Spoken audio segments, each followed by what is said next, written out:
stories from around the corner and around the country. You're listening to All the Best.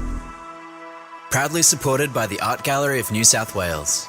You're listening to All the Best from FBI Radio 94.5. I'm Kwame Slusher. This week, we've got a special episode showcasing the collaboration with Westwords and All the Best. And to start this showcase right, I want to acknowledge that I'm recording from stolen and Gadigal land and pay my respect to Gadigal elders past and present. And also recognize that the area where FBI Radio is situated, Redfern, has long been a place of storytelling, strength, resistance, and resilience for First Nations communities. I loved it. It was my first time doing something like this. So, and yeah, I love creating the script, writing it, iterating it, and then adding layers of that. It was really incredible, to be honest with you. It's not something I would have thought I would have ever done before, you know what I mean? And just working with different people and collaborating with people, producers and all that. I actually enjoyed the process more than I did writing the story. I had Kat who helped me along the way and also brought in the sound, and I got the experience of going to the studio to record it and just how it came alive. That was Neen Ramos, Chris Sammut, and Kathy Sterling. And if you're wondering what's going on, you're all in for a treat. We have our first showcase of the results of a collaboration between All the Best and Westwords. Westwords is an organization based in Parramatta committed to literacy, creativity, and community. And the writers from Westwords were paired with producers and sound designers from All the Best. The challenge was to collaborate to craft a story written in sound. Here is Westwords creative director Ali Burnham talking about her experience of being a part of this collaboration. A lot of the writing our writers do, it's prose writing or poetry. We don't do that many scripting opportunities. So when this opportunity came up, which was to write for audio, it was a brand new format that we would be exposing our academy cohort to. I have a background in screenwriting, so straight away I'm like, this is so exciting. We've got to get these writers practicing in script. We've got to get them practicing thinking about sound, how to deliver a story just purely through audio cues and not relying on anything else. That was Ali Burnham. And the first story we're going to showcase is about long-distance care and unspoken grief. A daughter in Sydney, a mother in the Philippines, both reaching for each other across oceans. Ma, wait lang ha. I'm at work. I'll find someplace quiet. Okay na ma, I'm here. I can hear now. Are you alright? Finally, you answered. I've been trying to call since yesterday. Barangay Wi-Fi still buwisit. And the signal here is sabaw. We're fine. Tumigil ka na diyan sa pagpanik. I've been calling, messaging. I saw the news. Grabe ma, I didn't know Your Tito June, his roof flew off. Lipad talaga. And Angelique, remember her? Her house, Lagpas tao. Only the top of their sampalok trees showing. Good thing we got the second floor. You remember those stairs your papa fixed? The mayor came by in a bangka. Can you believe that? A bangka on our street. Ayun, handed out sardines, noodles. I got some for Aling Nora next door. Alam mo naman ako. Ma, ano ba naman yan? Did you evacuate this time? We stayed upstairs. What for? The water always leaves before we do. This isn't our first flood. Won't be the last. Stormy! Huwag kang makulit! Your cat's still alive. That demon survived 4 floods. Still hates me. Aba, syempre, survivor yan eh. Pero yung car, wala na. It's under the mud. We're still paying that one off. But at least, the refrigerator stayed upright. We tied it to the stairs this time. Emma, did you pack your go back this time? Aba, go bag? You think a bag will stop the water? We clean, we dry, we stay. Ay, nako. Stormy's fed. The fridge is secured. And the whole barangay's got food. Naman, why don't you let someone else clean for once? Papa would have slowed you down. I stop. I stop when I sleep.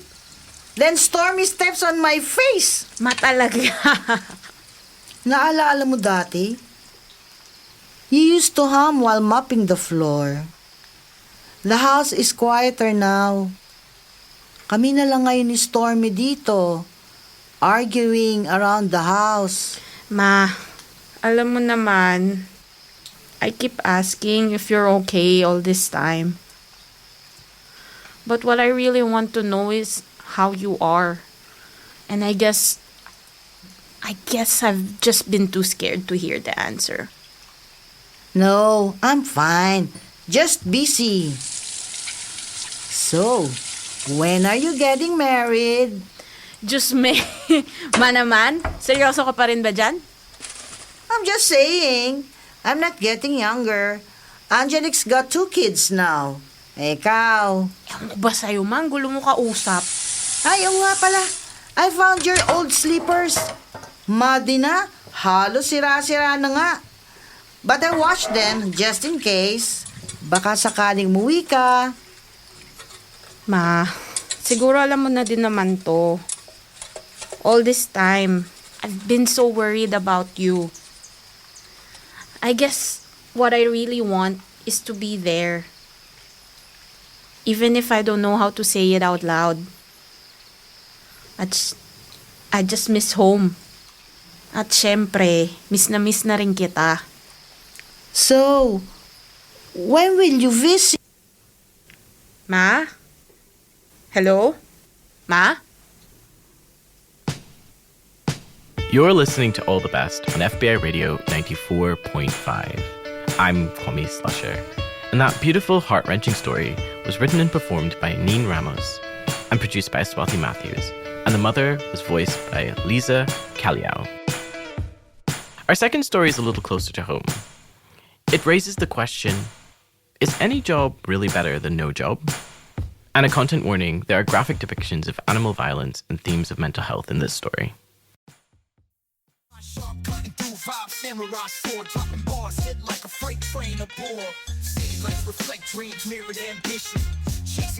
Look at my son, the bum, said Dad. I blame that stupid rap music you listen to. I was sitting at a kitchen table, minding my own business, eating toast and having coffee. Dad was in his dressing gown, shards of silver hair rebelling against his eternal square back and sides. I'd only been unemployed for 4 days. I'd lost my licence and my casual job driving a delivery van. What are you going to do now? Cried Mum. You can't just sit around here all day.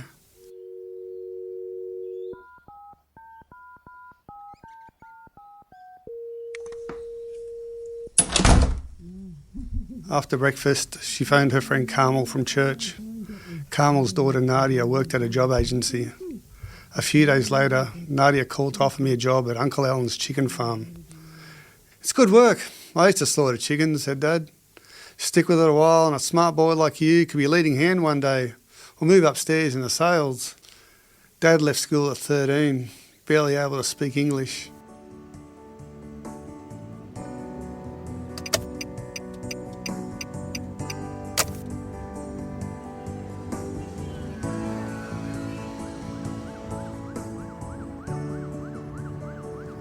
Now, my retired father wakes at 5 a.m. every morning to drive me, his youngest son, to work. We listen to Smooth FM, the Carpenters, John Farnham, and then 1 kilometre before we arrive, the smell of Uncle Alan's chicken farm punches us in the teeth.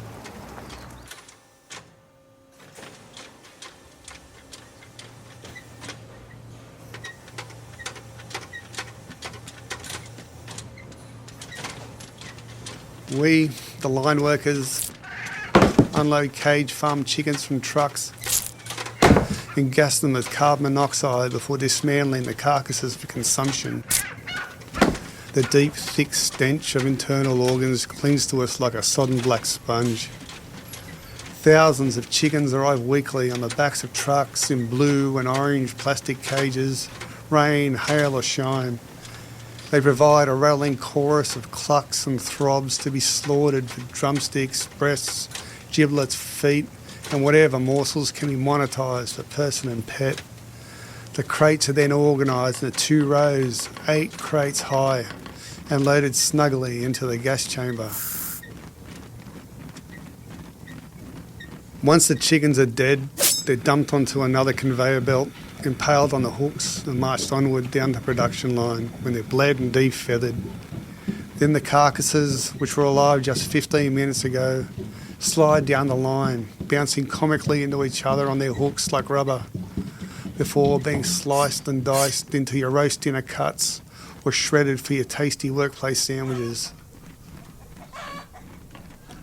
After a week in this disgusting, demoralising job, I turned vegetarian and gave myself a buzz cut for hygiene purposes. This, plus my brown skin, led to my colleagues nicknaming me Falafel. I'm not Middle Eastern, but living in the swamp, it's better to embrace the insects and algae.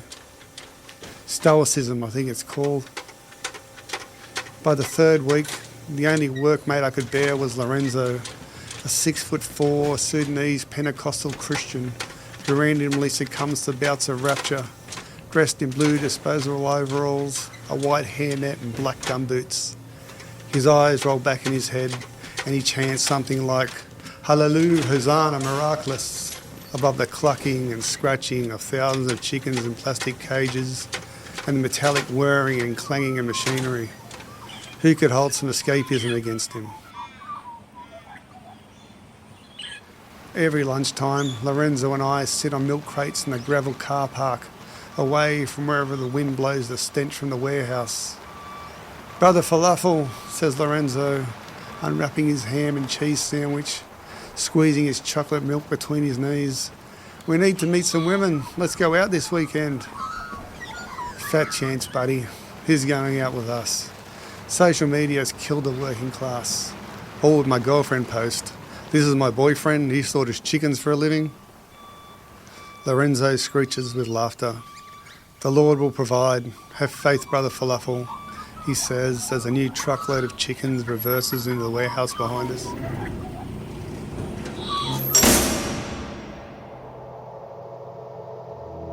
"2 p.m. is the most dismal, silent hour beside the conveyor belt. It's when the doomed staff and chickens unite in despair. Even the radio surrenders, broadcasting dry, lifeless songs from the last century. We unload the truck and lock the first load into the oven. I press the green button until it begins flashing. Inside, the trapped chickens harmonise into a pulsing throb that evolves into a long, continual drone, a physical force rising through the steel grating floor, filling the air into my lungs, stomach and head until we're one beating mass of blood, meat and gristle. And everything turns white, then red.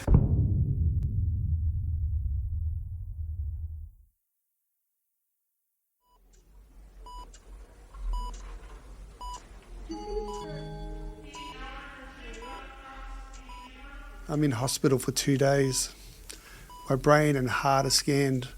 Mum and Dad wait anxiously next to me. "It wouldn't be your heart, would it?" says Mum. "Nah, it wouldn't be your heart. You're too young for that." She did this a lot. Ask a question, then answer it herself to suit her internal narrative. When Mum left to go to the bathroom, Dad looked around to check we were alone. Then he leaned over and whispered, "This better not be because of drugs." Thankfully, Lorenzo was also visiting when the doctor arrived with her diagnosis. "The scans are clear," she said. "It looks like an anxiety attack. Have you had a history of depression?" "Him?" shouted Dad. "What's he got to be depressed about?" "Brother Falafel," said Lorenzo, "you need a more positive outlook." "You tell him," said Mum. The doctor offered me a prescription for antidepressants. "Just take these for a few months and see how you go." "Brother, come to church with me this Saturday. Let the Holy Spirit shine a light into your darkness," said Lorenzo. Through him, anything is possible. You wouldn't believe what my family endured to come to this country and get this wonderful job.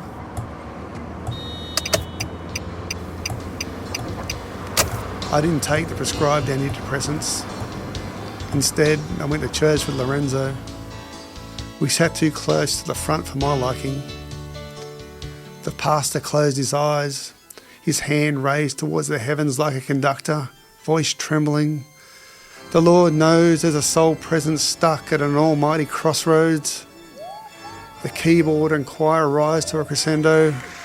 People clap and chant, closing their eyes, speaking in tongues, raising their hairs on my arms. I feel illuminated. I walk to the stage. Yes, brother, amen, praise the Lord, yells Lorenzo, slapping my shoulders. The pastor presses a cold hand onto my head and closes his eyes. I close mine. He chants to the Lord, and his breath that reeks of KFC washes all over me. All I can see and smell is the gleaming raw pink of chicken carcass. The smell and sound surge through my legs, stomach, and up to my skull. Everything goes white, then red.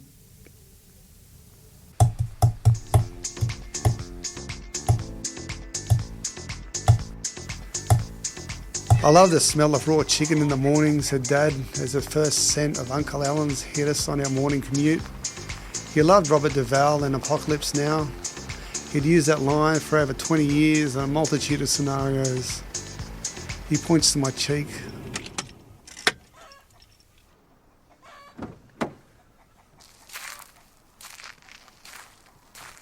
At least the bruising's gone down a bit.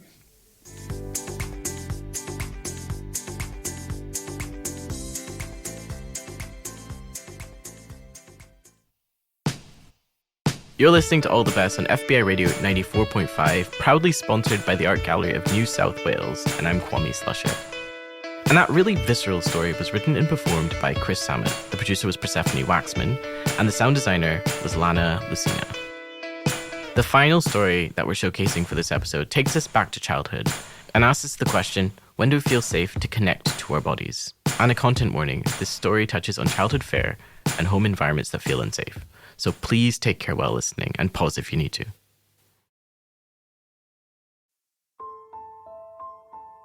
My childhood is split into inside and outside.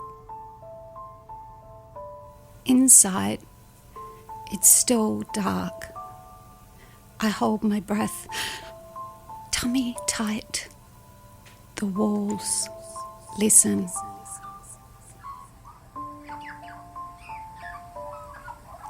The magpies make their morning call. Their nest just outside my window. Heavy footsteps, familiar. I shrink, covers over my head. I don't want to be this girl.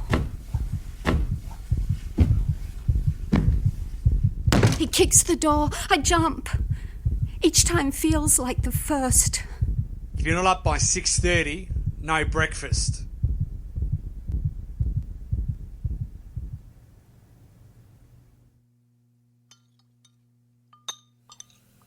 Both my sisters, heads down. No one speaks. Our bodies stiff. Spoons clink. Milk slurps. We all look up. The room stills. My mouth full. I forget to chew. Animals. We hear it before the words. Ugh, you bloody animals.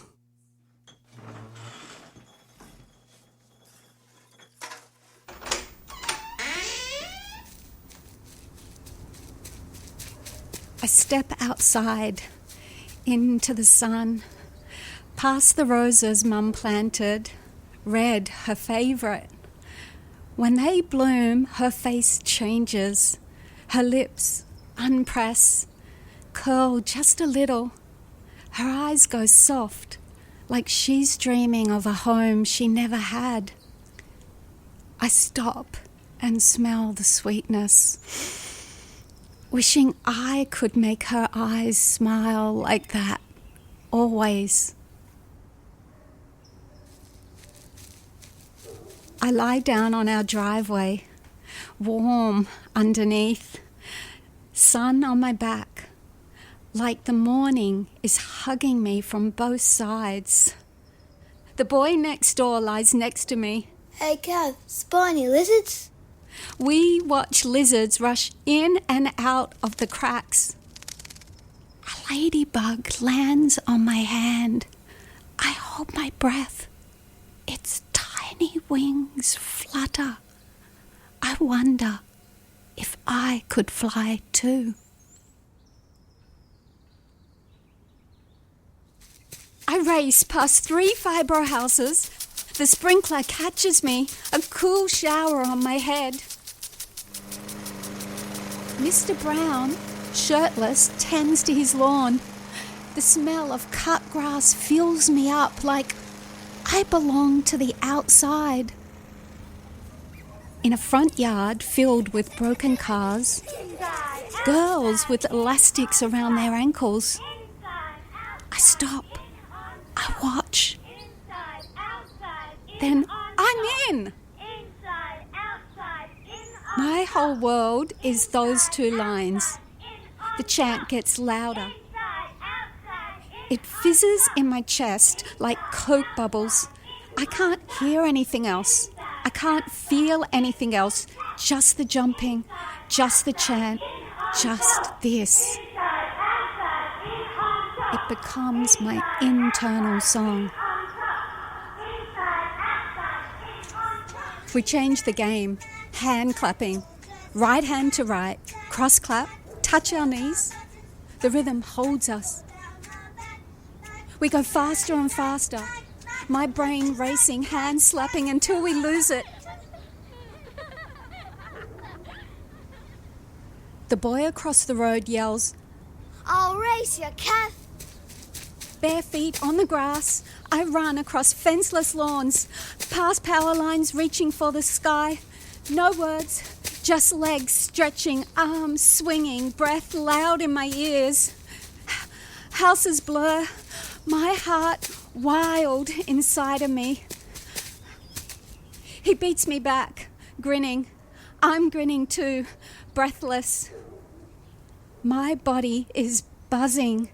I'm getting faster, stronger.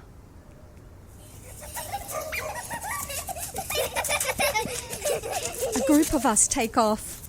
We run to the red phone box, turn left into the paddock. The fields, mustard yellow and scratchy on our feet, stretch as far as my eyes can see. It's like the world has no end. We run to the edge, down to the creek. The water is cold on our feet. The light dances on the surface. We crouch low, catching tadpoles with our bare hands, tiny, wriggling, wanting to change into something else. There's just one rule outside. Be back before the lights turn on.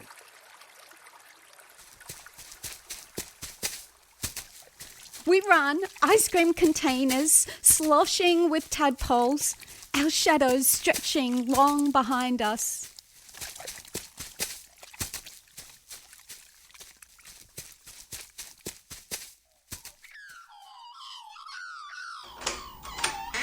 The magpies are still singing when I go inside.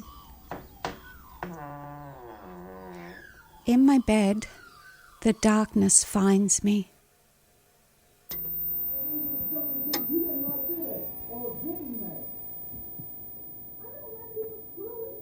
Muffled voices, sharp, angry.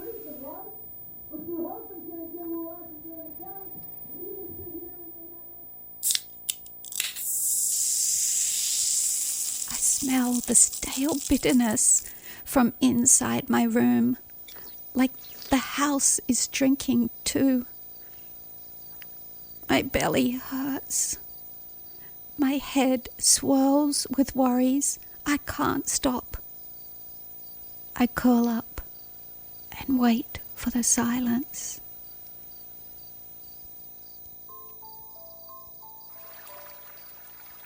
Under my bed, the tadpoles, tiny things, changing in the night.